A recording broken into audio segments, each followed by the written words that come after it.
Hi, my loves. It's Danielle Mercurio, and welcome to our episode. It's just me, good old D, and I recently went through something that rocked my world, as it always does in our world, right? And I want to share some of my findings. And to give you a little preview, I'm okay. Let's start with that. Secondly, I had a ovarian cyst erupt a couple weeks ago on my right side. It's one I've been aware of and monitoring for 6 years now, and it finally had its moment, released right before eclipse season. And the biggest takeaway that I had, the shame that I was being held in that space, was around this notion of I'm a problem. I'm a problem in this world. I am always in the wrong. I am always going to need to fix myself because I am a problem. I am always going to need to find ways to amend, to make things right because I am in the wrong. And that was built up through childhood, through the educational system, through different dynamics and relationships and friendships and whatever else it may be. It made me constantly feel like I am a problem that needs a solution. And what I realized in this painful physical circumstance I was going through was not only does that concept need to be released, but let's reframe it into I am not a problem that needs to be solved. I am a soul that came here to evolve.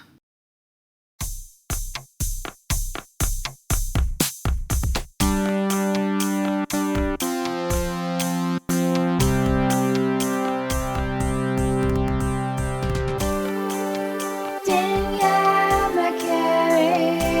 It's time for the show with Danielle. Welcome to the show. Danielle Mercurio. Welcome to the show. Welcome to the show.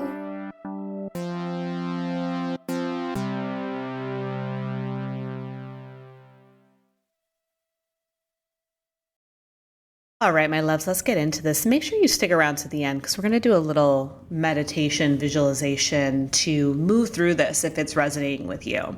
So as I mentioned, I had this physical symptom that took me out, and I am the type of person in the work that I do, the ways that I understand energy, I recognize that anything physical has some kind of energetic and emotional component attached to it. It has a story, it has a pattern, it has a narrative. And so while I was navigating through this, well, of course, I was concerned about my physical well-being, and I did get Western help. I was more focused on what is up here? What is this trying to show me? And clearly I have known about this side of my body, this cyst that has been here for over 6 years now. So clearly there is something that's ready to go. And as I mentioned earlier, it happened around eclipse season. The current eclipse cycle that we're in is Libra, and Libra is all about relationships. And in this case, I recognize, okay, what's going on with the relationship with myself? Why do I keep abandoning myself? Why do I keep doing things that cause me to take 2 steps forward and then 1 step back? Why do I constantly minimize my potential? Why am I always bypassing joy? Why do I always feel like I need to suffer, be smaller, be less than, be judged?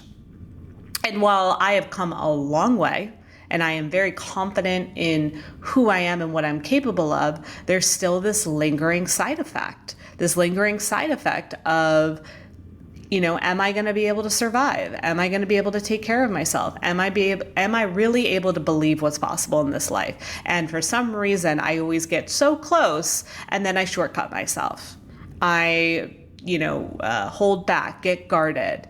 Let somebody else take the wheel. Let somebody else take the front seat. Let somebody else have the attention and the notoriety and the success. And I see how I show up for my clients, and I see how much I am able to move them out of similar dynamics. And yet, when it came to my own self, there was this stuckness. And it was because it was literally stuck in my body.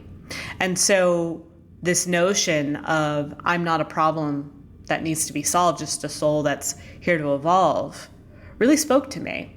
Because, and also this time is the anniversary of my rock bottom, which was 14 years ago. And 14 years ago, there's a podcast episode about it, after a really horrific circumstance where I was assaulted, I recognized that I couldn't keep living my life in darkness. I couldn't keep living my life confused. I couldn't keep living my life, scared of my own self, of my own being. And so I started to make changes. I started to improve my lifestyle. I took therapy seriously. I started to recognize that, a lot of what I believed wasn't my fault, and that I had a chance, and that I deserved so much more, and that I could love myself, and that I could be on board with who I am. And that was a huge catalyst. And it woke me up, and it woke me up to understanding that I needed to help other people find that love from within. I needed to let other people know that they are okay as they are, who they are. I needed to be someone to say, keep going, you can do this. But somewhere along the way, I forgot to apply that to myself. And I'm getting emotional, and I didn't know I was going to. I found myself in a space where I'm able to help and heal and give so much in this community, which I'm so grateful for. Yet there's still a part of me that denies it for my own self. And that's something I'm recognizing. That's something that was an opportunity for me to learn this last month when that cyst ruptured. And where this came from was me growing up as a triple Leo and constantly being reprimanded for the ways I was expressing myself. I just wanted to be funny. You're going to get in trouble. I just want to be the center of attention. You're going to get in trouble. I want to go into the arts. Nope, that's not for you. I don't want to do these chores. Nope, you have to, right? Like everything, it just felt like I was in a position where everything that I wanted to do or explore or be curious about was considered wrong. Me wanting to express my natural curiosity, me wanting my soul to be curious and evolve was wrong in the eyes of society.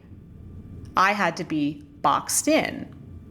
And I had to recognize, okay, my curiosity, my self-expression, my desire to be big and bold, my wanting to use my voice, that feeling deep down that I was meant to be a star, that needed to be suppressed because I learned that all of those qualities were actually a problem.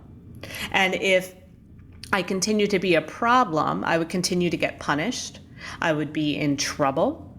I wouldn't receive acceptance, and I would be judged and not loved. Okay.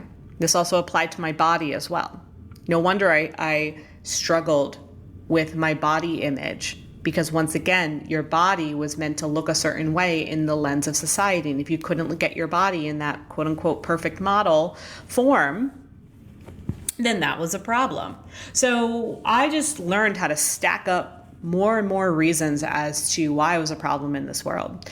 And eventually you just come to terms with it. You just kind of accept it. And your approach then is to just always be in problem solving mode. Oh, shoot, what do I have to do to get myself out of this jam? Oh, what do I have to do to get out of this mess? Oh, look, I did something wrong again. What do I need to do to make it right?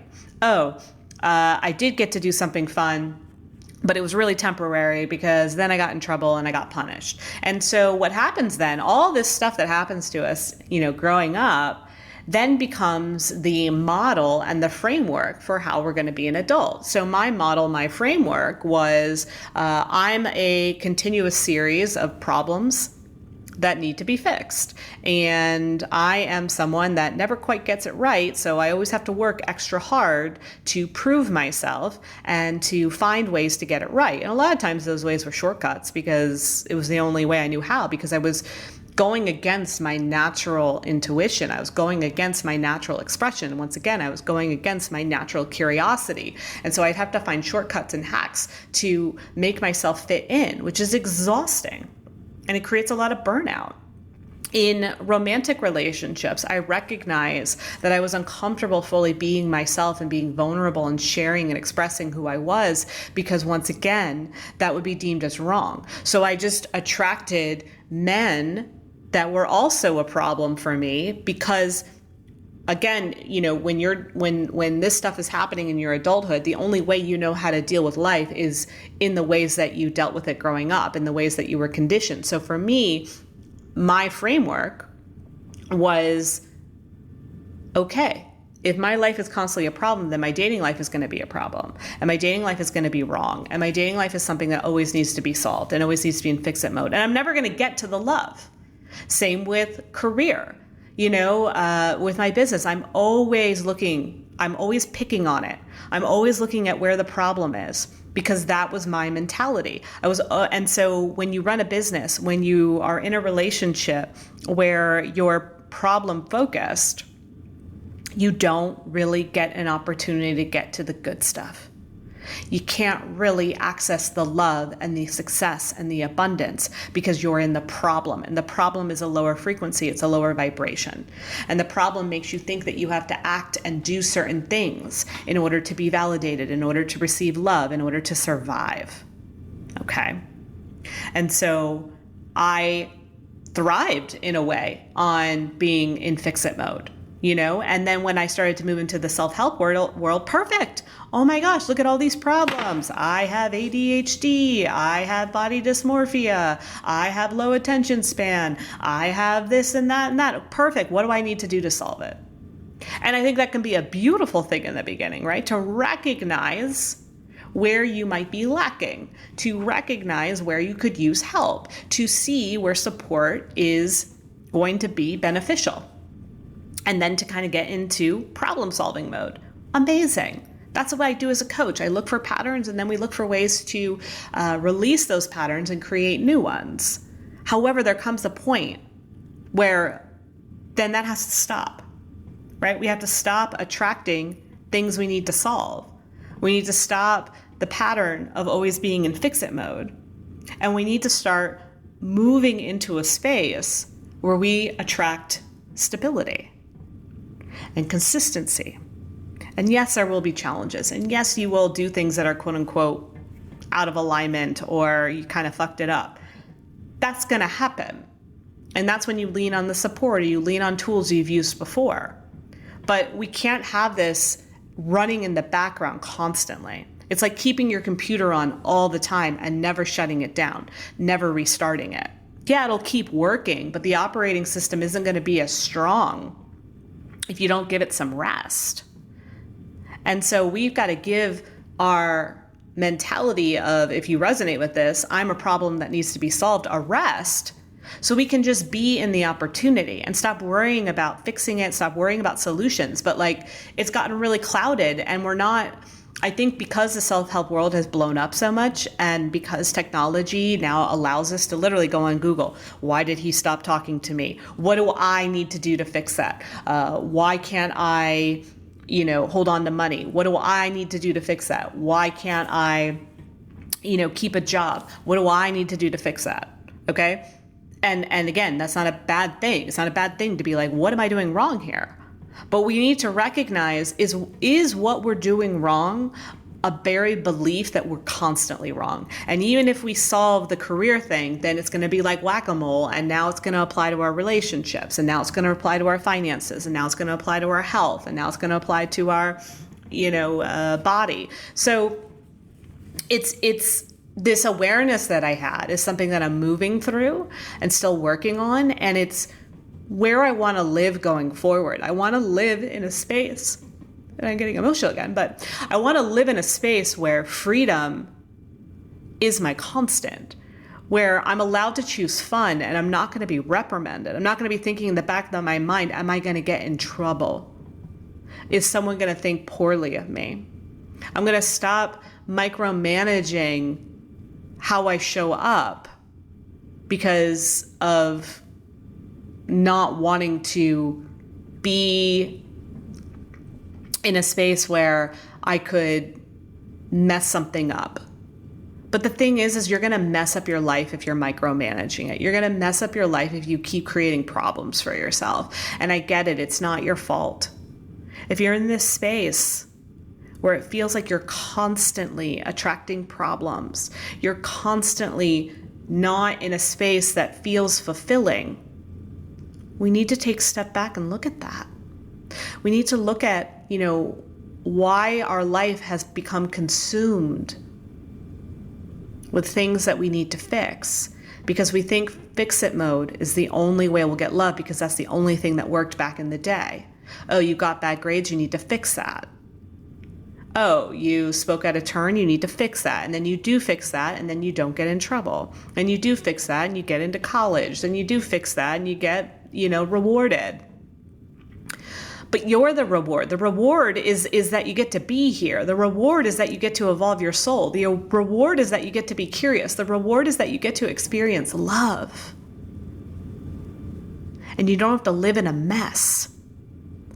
Those shows like Hoarders, I forget. I feel like there's like a tagline for it. Like, I don't even know. But if we were to take your subconscious and manifest it in a tangible way, it might look like a hoarder's home, because we've been holding on to all of these problems and messes. And then when something goes wrong in our relationship, something goes wrong at work, something goes wrong with our finances, instead of taking a step back and taking a breather, we hyperfocus and we look at, what did I do wrong? I'm always the problem. So what did I do wrong here? What did I F up here? How did I make it worse? As opposed to just giving ourselves some credit for doing our best, for trying. And further, to stop, I think also when we go into fix-it mode and when we're trying to control, it gives us the illusion of safety. It makes us feel like we're protecting ourselves because it was the only way we knew how to find safety before. But really, it's just a distraction. It's a distraction that creates a temporary feeling of like, whew, I'm okay. And then before we know it, we're diving into another experience that's going to put us in a state of, feeling heightened, feeling unsafe, feeling like we messed up all over again. And then we just keep duplicating it. And that's not what I want for you. I don't want you hiding who you are because you think that that's the only way it's going to bring you success and love. I want you being your true self, because that version of you, the version of you that is just here and that's enough, that is willing to express themselves, that is honoring their natural curiosity, that part of you is going to get stronger. That part of you is going to get more efficient. That part of you is going to crave sustainability and growth that comes from that. And that part of you is going to show you what you're really a match for. Because a lot of the times the things that we're currently matching up with aren't actually the best fit. But the only reason why we think that we're in the wrong, or we think that they're a poor match, is because we haven't solved the problem. We think, oh, this person that I'm dating, they're not making me feel safe all the time. They're not making me feel heard. They're not making me feel like we line up when it comes to our values. That's because I'm the problem and I've got to fix this. As opposed to, what if you weren't the problem? What if you were operating under your values, your morals, expressing yourself confidently? You're going to attract someone that matches that, and there's not going to be problems that need to be solved. There's going to be moments of miscommunication, but you're going to talk it out and smooth it over and keep going, instead of constantly attracting these karmic relationships where you're put in positions where you're the one that is doing it all wrong, or trying to play it cool, or not ruffle anyone's feathers. We've got to release that. And that's going to take time. Things that we have been doing for years, patterns that we've been following unknowingly, don't just go away overnight. However, the awareness starts to help. And so I want you to start to look at areas in your life where you feel like you're struggling, where you feel like they're not moving forward. And I want you to notice if there's any patterns. It could be in your romantic relationships, it could be in your career, finances, your weight. And I want you to notice where you micromanage, where you're constantly, quote unquote, doing it wrong, where you can't get it right, where you are constantly hyper-focusing on what you can do. Just tell me the formula, right? And that's the problem sometimes with self-help right now, because it's like, well, just tell me the formula. Tell me what I need to do to win his attention. Tell me what I need to do to lose 20 pounds. Tell me what I need to do to manifest more money. But honestly, that's coming from a space of inauthentic intention. And instead of manifesting, we're manipulating. Okay? We're abandoning ourselves. We're saying, I'm not going to really get to the root of my needs. I'm just going to find a way to fill those needs up with something outside of me to show me that we're good. But that's temporary, because eventually you're going to fill yourself up. That well is going to run dry again. And then you're going to be right back to the problem. You're going to be right back to the root. So what if you learned that you were not a problem that needed to be solved, even if someone told you that it's not true? And to look at your life and say, where am I still, quote unquote, creating messes? How can I start to clean it up?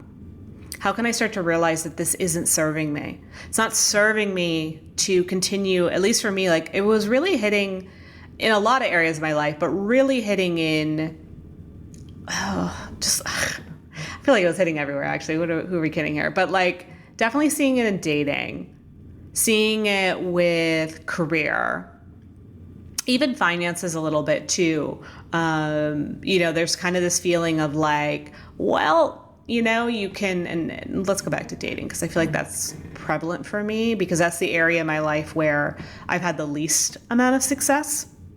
And the fact that this happened in my sacral shows that I have been denying my creativity, and I've been denying parts of my sexuality, and I've been denying parts of my vulnerability that goes along with those two things. And so when I look at it from that perspective, and when I look at myself as a constant problem, I recognize that when it comes to dating and love, like I try to play it cool, I try to keep the peace, I try to just be, easygoing, because I don't want anyone to know that actually I'm a problem, actually I'm irresponsible, actually I could be wrong about things. But that's not a relationship. That's not self acceptance. That's not me really being in a space where I'm willing to be curious in this relationship. What would it be like if I was fully myself? What would it be like if I was honest? What would it be like if I was messy in the relationship? It's okay to be messy. It's not okay to try not to be messy, because you are messy, right? And so this is, all coming to the surface. And, for me to share this with you is to perhaps awaken something within you to recognize you're not a problem. You're not a fuck up. You are not in the wrong. You're a good person. And you have nothing to prove. And so what would it be like to start to be in a space within yourself where you honor that you are good, that you are pure, that you are doing your best? And you don't need to keep attracting problems because fix-it mode is the only thing you know. What if you were to put that to the side and trust that as you do, those old circumstances, those old dynamics get boring? Like, I'm tired of dating guys in the way that I've been dating guys. I'm tired of just being like the fun, happy-go-lucky girl in relationships who doesn't really get love and support And don't get me wrong, I'm not pointing the finger at guys, and we need to stop looking at, everyone just wants to look at dating as a problem. Let's stop that too. Because if we keep looking at dating as a problem, we're going to keep looking at it as something that we have to figure out. But what if the case was just figure yourself out? Figure out where you're blocked. Figure out where you're continuing patterns that are making you not happy. And put an end to them, which is hard because the ego, all it knows are those messes. It reminds me of when I had to really lean into my addictive personality 14 years ago. I was drinking a lot. I had to drink. I had to drink because it was the only way I knew how to escape my mind. And I didn't want to stop. Even though I knew it was in my best interest, clearly, even though I knew it was making me do reckless and harmful things, I still didn't want to let it go because it was all I knew. I only know how to show up and get blackout drunk. I only know how to show up and get wasted. I only know how to show up and go to the bar and have a drink and talk to everybody. It's not what I want long term because I know it's not going to really lead me to a fulfilling romantic relationship. But it was the only thing I knew. I knew it wasn't going to lead me to a healthy life where I was taking care of myself. I knew it wasn't going to lead me to meaningful connections and making an impact in the world. But it was the only thing I knew. It became part of my survival. And so having to make that choice at that time to be sober, to not reach for alcohol, to not have the distraction of a bar or a party, was one of the hardest things I've ever had to do. And let me tell you, if I could do that, you can do it too.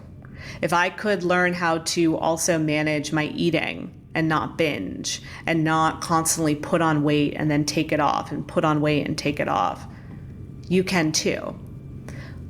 And I recognize it in my dating life where I still do that. I still kind of let myself be, even though I'm not acting reckless per se, I let myself play small because there's still that part of me that believes that the other person is just going to be like, oof, you're a lot of work and I don't know how to fix you. And I don't want to come off that way. But that's not the truth. It's an old, tired, stale story that my ego's holding on to because it's the only way my ego knows how to have fun. It's the only way my ego knows how to be in a relationship.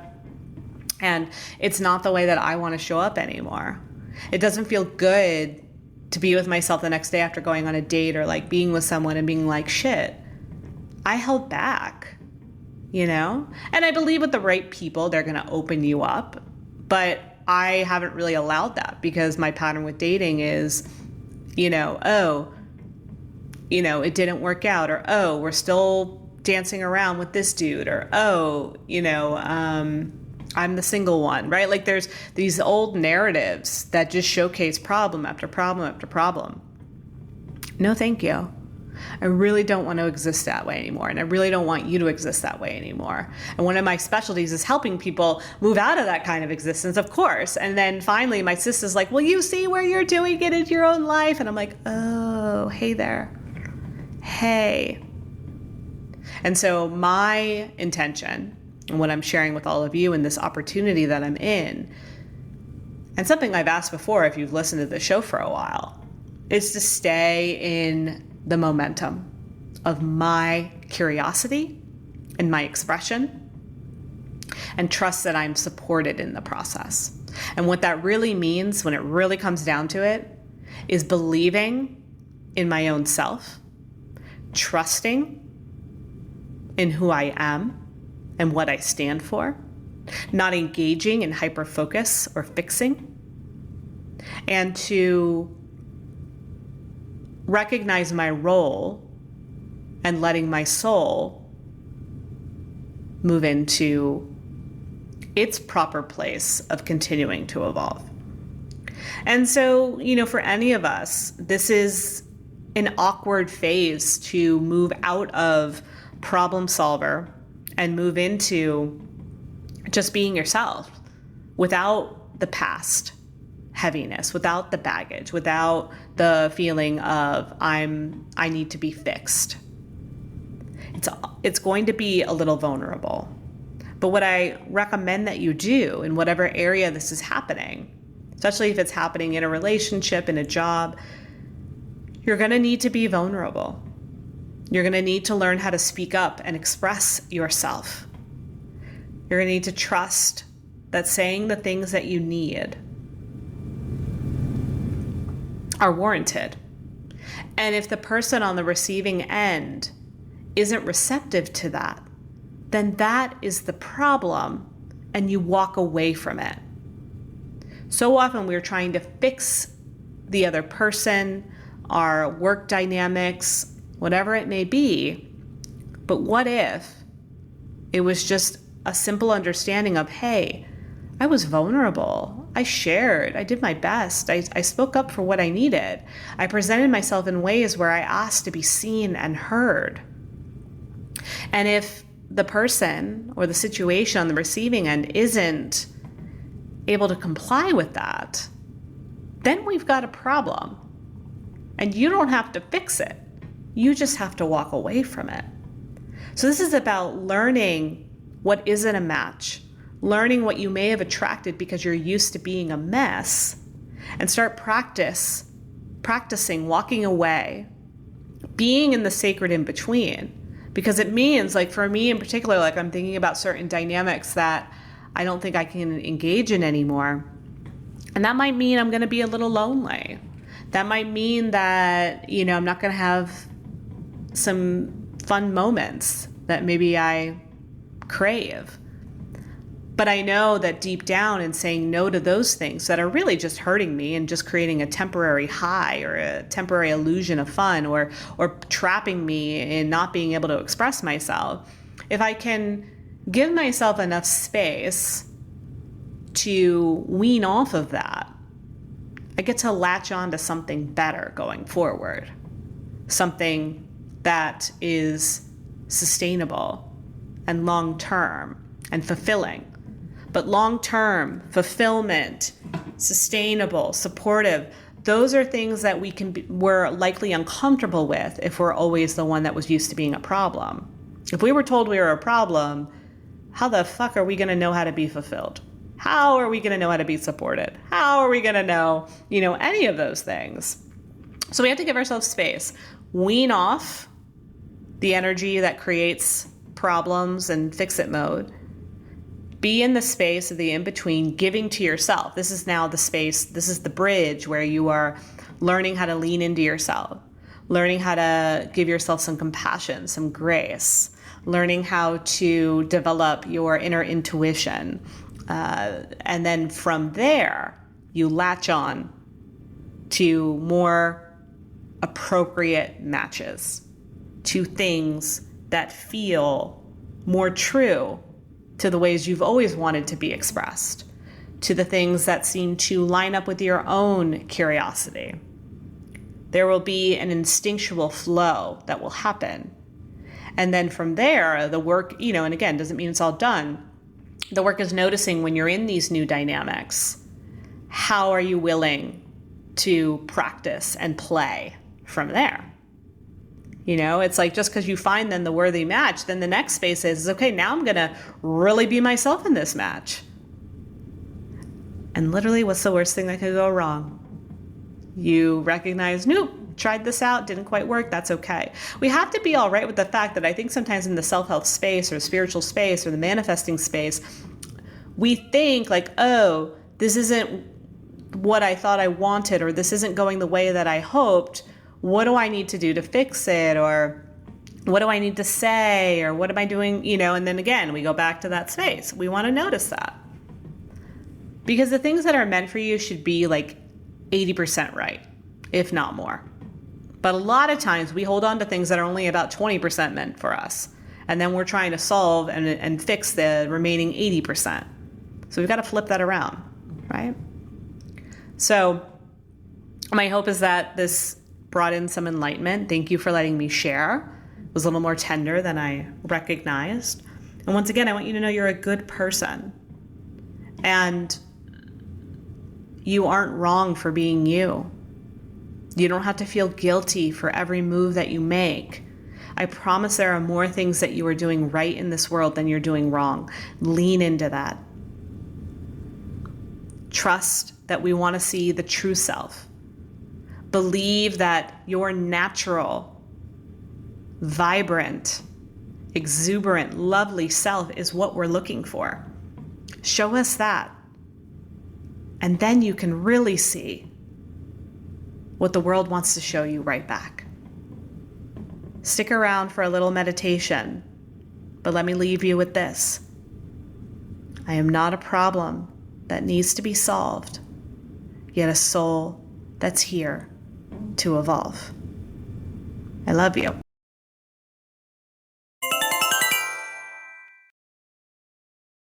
All right, my loves, let's go ahead and settle into this space. I had to hit record a couple times. I was burping a little bit, which I think is a really beautiful thing. Whenever we burp or yawn or have something go on with our throat, it's an opportunity of release, right? So now that my vocals are nice and clear for you, the energy is ready, let's go ahead and settle in. Once again, in a space where you will not be disturbed. You can be walking or sitting or maybe even just mindfully doing your laundry. Whatever feels good for you as we settle in with this notion of I am not a problem that needs to be solved, yet a soul that wants to evolve. And with that understanding, if it's available to you, go ahead and soften in your seat. Rolling your shoulders back behind you, giving your heart a chance to open. Eyes are closed or looking down mindfully. And if you'd like, you can bring your gaze up to the third eye, right in between the eyebrows. And then from here, we settle into the breath by drawing in through the nose. And just taking your time as you allow this breath to move in and out of your body. No rush, no sense of urgency. There is nowhere you need to be. There is nothing you need to do, but focus on your own self here and now. And just allow every inhale an opportunity to center in, to focus on the here and now. And every exhale, a way to release, to let go, to open up.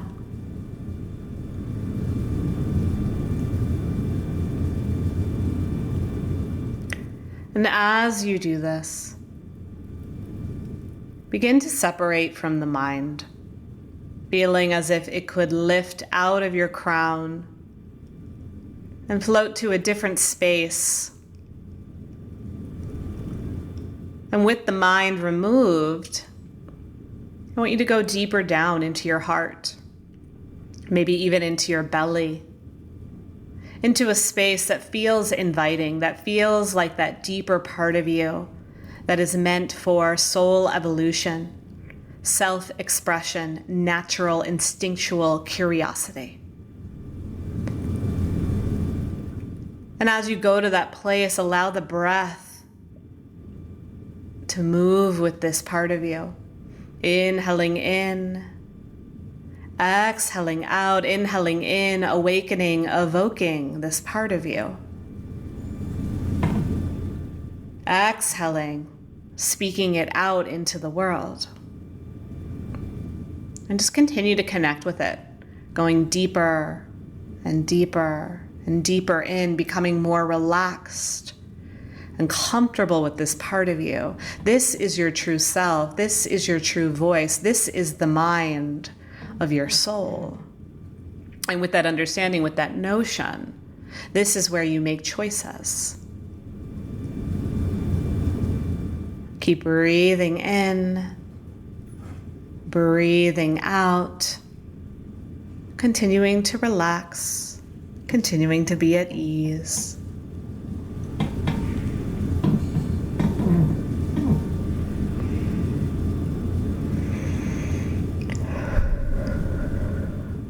Once again, remembering that you are not a problem.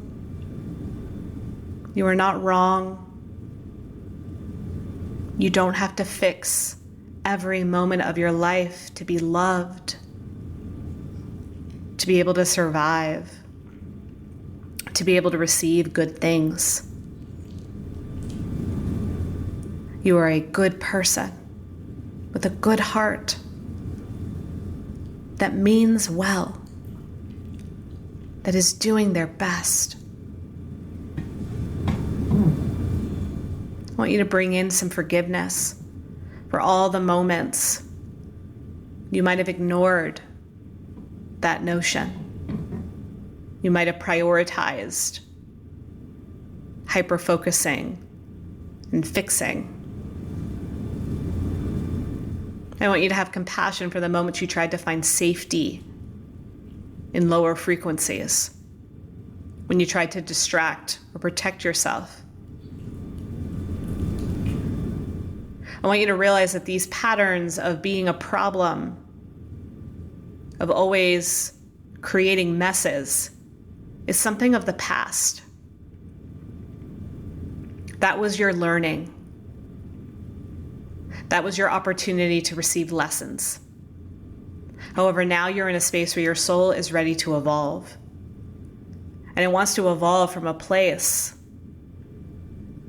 where it can receive, where it can be expressed, where it can be curious, where it can be the truest, most authentic version of you.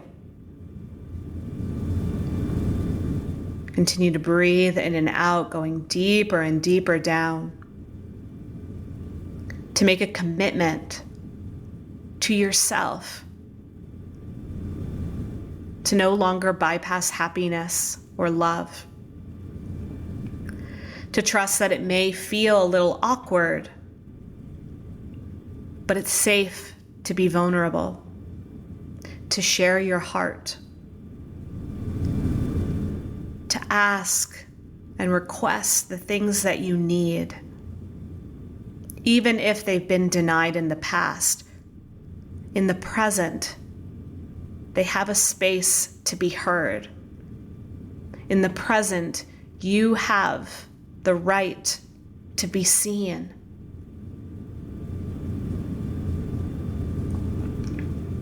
You are not a problem.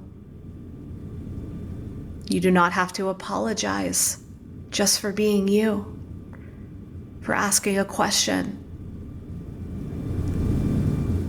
for showing up. And as you release the patterns of the past, as you feel this universal tug with a giant broomstick cleaning up those old messes, you can recognize yourself in a bright, clean, clear space of possibility. A space where you are supported, where you are recognized, where you are cherished, where you are worthy, where you are impactful, where you are cared for. And as you lean into that, I want you to recognize that this is ongoing. And I want you to lean into this idea of ongoing stability, infinite support, the real opportunity to be brave and lean on other people. And most importantly, to be bold enough to lean on your own self.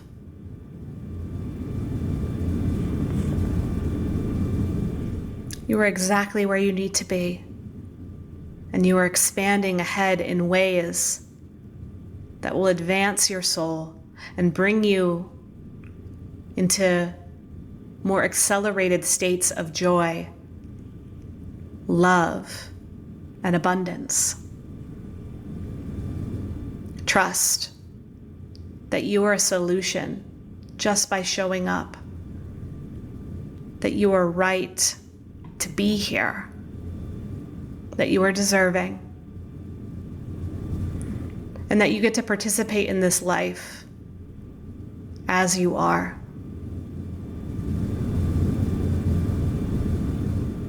Take all of this in Let it start to marinate in your being with the knowing that you may need to come back to it again. But in the meantime, receive this. Take it in. Allow these words to integrate into your being so they may permeate into your truth. This journey was made for your evolution, and you are already a highly worthy solution. Take that in. Feel it. Anchor it into your being. Know that you are more than worthy of it all.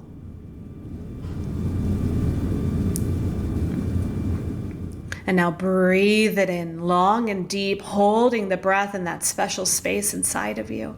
Hold it, keep it, claim it, and release it. Once more, breathing it all in and just holding love, acceptance, sustainability within your being. Hold it. Receive it, claim it, let it go. And one last time, deep breath in, and I want you to hold whatever you need to hold, whatever it is that you're calling in, whatever it is you're moving into, claim it, receive it, trust it. And release.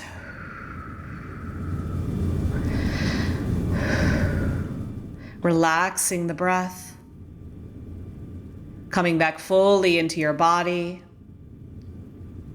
letting the mind come back into your being. And if it's available, give yourself the biggest hug. Wrap your arms around you and say, I love you, I trust you. We got this. And so it is. Gently open your eyes if they were closed and stay in this space as long as you need. You can journal. You can continue to contemplate. But most importantly, know that I believe in you and that this is maintainable and the way forward. I love you.